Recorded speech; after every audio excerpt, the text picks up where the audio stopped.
श्रीरामचन्द्र परब्रह्मणे नमः।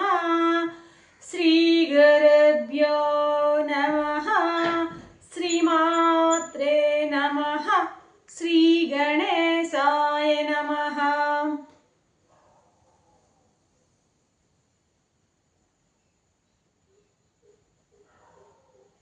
ప్రియాత్మ బంధువులారా, యోగ వాసిష్టం నిర్వాణ ప్రకరణం 511వ భాగం.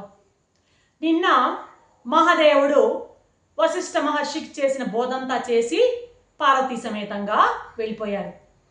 ఇక మహర్షుల వారు రాముల వారికి తన విషయాన్ని చెప్తూ ఉన్నారన్నమాట. రామా, పరమేశ్వరుడు నాకు అలా ఉపదేశించారు, నేను కూడా ఆయన ఎలా ఉపదేశించారో అలాగే దానిని గ్రహించాను. ఆ క్షణంలో నాకు స్వామి చేసినటువంటి బోధ అంతా కూడాను చక్కగా ఆకలింపు అయ్యింది. ఈయన అడిగిన ప్రశ్న ఒకటి, స్వామి ఇచ్చినటువంటి సమాధానం చాలా విపులంగా ఇచ్చారు సమాధానం. అయితే అయ్యనకే అనిపించి ఉండొచ్చు, అంతటి మహాదేవుడు నాకు దర్శనమిస్తే నేను ఈ ప్రశ్న ఎలా అడిగాను అని. మహర్షుడు ఆయన కోసం కాదు కదా, మన కోసం వేసినటువంటి ప్రశ్న అది. మహర్షుల వారు వశిష్ఠ మహాదేవునికి తెలియంది కాదు పాపం, మన కోసం మన మౌత్ పీస్ లాగా అడిగినటువంటి ప్రశ్నగా మనం అర్థం చేసుకుందాం. చెప్తున్నారు, రామా, ఏ సంసార మాయతో, ఏ రకమైనటువంటి సంసార మాయతో మమైకమైపోయినటువంటి ఈ జీవుడు ఎప్పుడు కూడా భ్రాంతితో ఈ జగత్తును చూస్తూ ఉన్నాడు. భ్రమతో చూస్తున్నాడు ఈ జగత్తుని. అటువంటి ఆ సంసార మాయ అది సత్యమైతేమి అసత్యమైతేమి అంటున్నాడు వశిష్ఠ మహర్షి.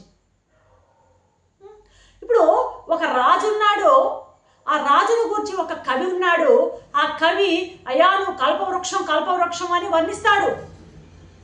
రాజు ఏం చేస్తాడు పాపం, తనను తాను అలాగే భావించుకుంటూ, కల్పవృక్షం కదా నేనని భావించుకుంటూ అతని కోరికలు తీరుస్తూ ఉంటాడు.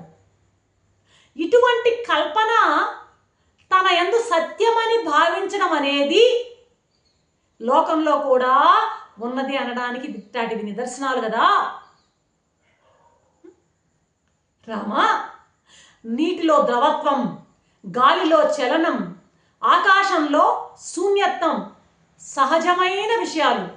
అలాగే ఆత్మలో సృష్టి మొదలైనటువంటి కల్పనలు కూడా సహజమైనవేనయ్యా. అంటే ఈ సృష్టి అనేది కేవలం కల్పనే కానీ వాస్తవం కాదు. అయినా ఇవి కల్పనలు, ఇవి సహజంగానే కలుగుతూ ఉంటాయి. శంకరుడు నాకు ఉపదేశించారు కదా, ఆ ఉపదేశం తర్వాత నేను ఇంతవరకు కూడాను ఆత్మార్చనను చేసుకుంటున్నాను. బాహ్యమైన పూజను వదిలి ఆత్మార్చనను నిర్వహిస్తూ దుఃఖం లేకుండా ఉన్నానయ్యా. లోక వ్యవహారాల్లో నేను ఎంతగా నిమగ్నం అయినా సరే నేను హాయిగా ఉన్నాను. ఆ లోక వ్యవహారాలు ఏవీ నాకు అంటడం లేదు. నాకు ప్రాప్తించినటువంటి యథాప్రాప్తమైనటువంటి కర్మలు ఏవైతే నాకు ప్రాప్తిస్తున్నాయో ఆ కర్మలనే, ఆ యథాప్రాప్తమైనటువంటి కర్మలనే పుష్పాలుగా, అంటే కర్మలనే పుష్పాలుగా చేసి, అంటే కర్మలనే పుష్పాలతో నేను ఆత్మార్చన చేస్తాను. ప్రాప్తమైనటువంటి కర్మలని వాటిని నిష్కామంగా నిర్వహించడం ద్వారా నేను అర్చన చేస్తున్నాను, ఆత్మార్చనని చేస్తున్నాను. ఈ పూజ నాకు సుషుప్తి కాలంలో ఆగిపోయినట్లు అనిపిస్తుంటుంది, అయినా సుషుప్తిలో కూడా ఆగదయ్యా ఇది. కాబట్టి సకల శరీరధారులకి కూడాను ఇటువంటి గ్రాహక బంధంతో కూడినటువంటి పూజ సామాన్యమే. నాకే కాదు, గ్రాహకాలతో బంధంతో కూడినటువంటి పూజ అత్యంత సామాన్యము అని తెలుసుకో నువ్వు. కాబట్టి రఘుపతి, నీవు ఈ దృష్టితో సంఘం వదిలి, సంఘం లేకుండా, సంఘం వదిలినటువంటి మనస్సుతో ఈ సంసారం అనేటువంటి అరణ్యంలో నీవు విహరించవయ్యా. అప్పుడు నీకు దుఃఖం రాదు, దుఃఖాన్ని పొందవు నీవు. వియోగాలు ఎన్నో కలగొచ్చు. ధన వియోగం కలుగుతుంది, బంధు వియోగం కలుగుతుంది. అటువంటి వియోగాలు, అటువంటి దుఃఖాలు సంభవించినప్పుడు కూడా ఇదే దృష్టిని నువ్వు కొనసాగించు. రాముడికి కాదు, మనకి ఇదే దృష్టితో ఉండు. నువ్వు ఇటువంటి ఆత్మార్చన విధానంలోనే నువ్వు కొనసాగు. ధన నాశనం వస్తుంది, బంధువుల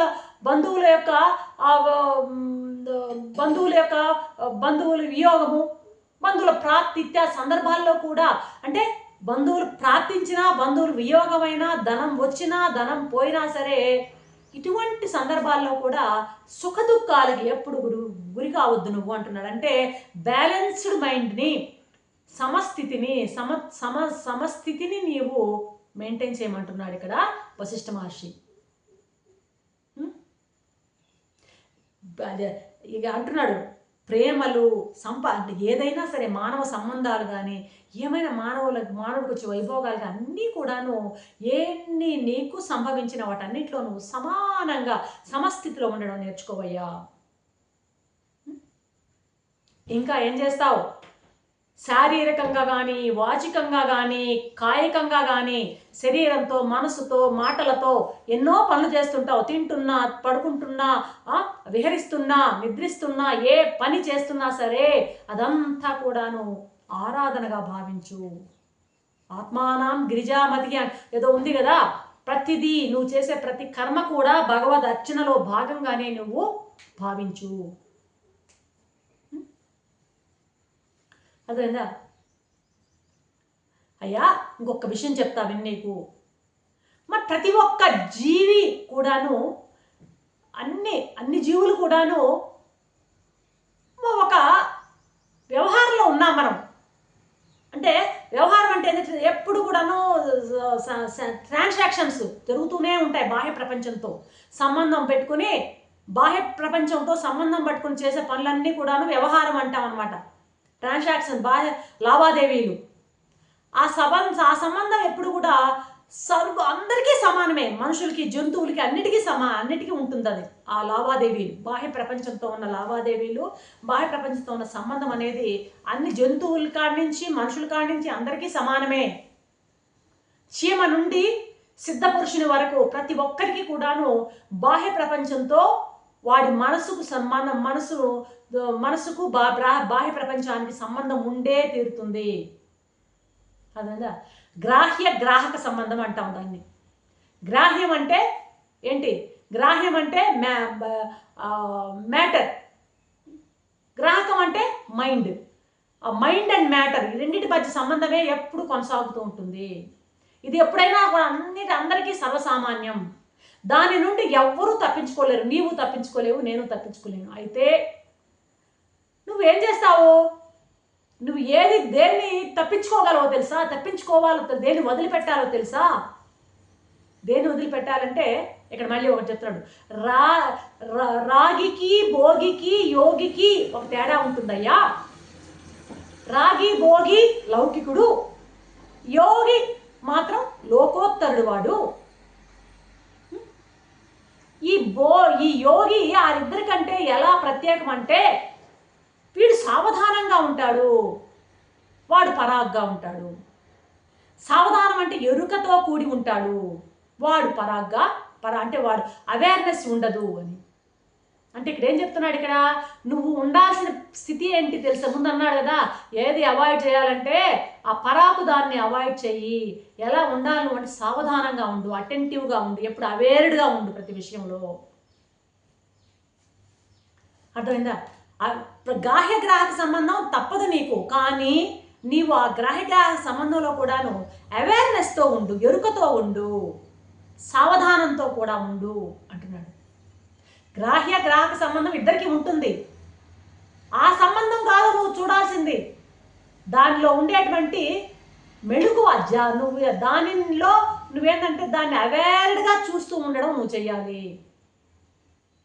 ఆ ఏమిటా సావధానం అనేది రేపు చెప్తారు. అంతటి వరకు సెలవు. సర్వం శ్రీరామచంద్ర చరణారవిందార్పణం. ఓం శాంతి శాంతి.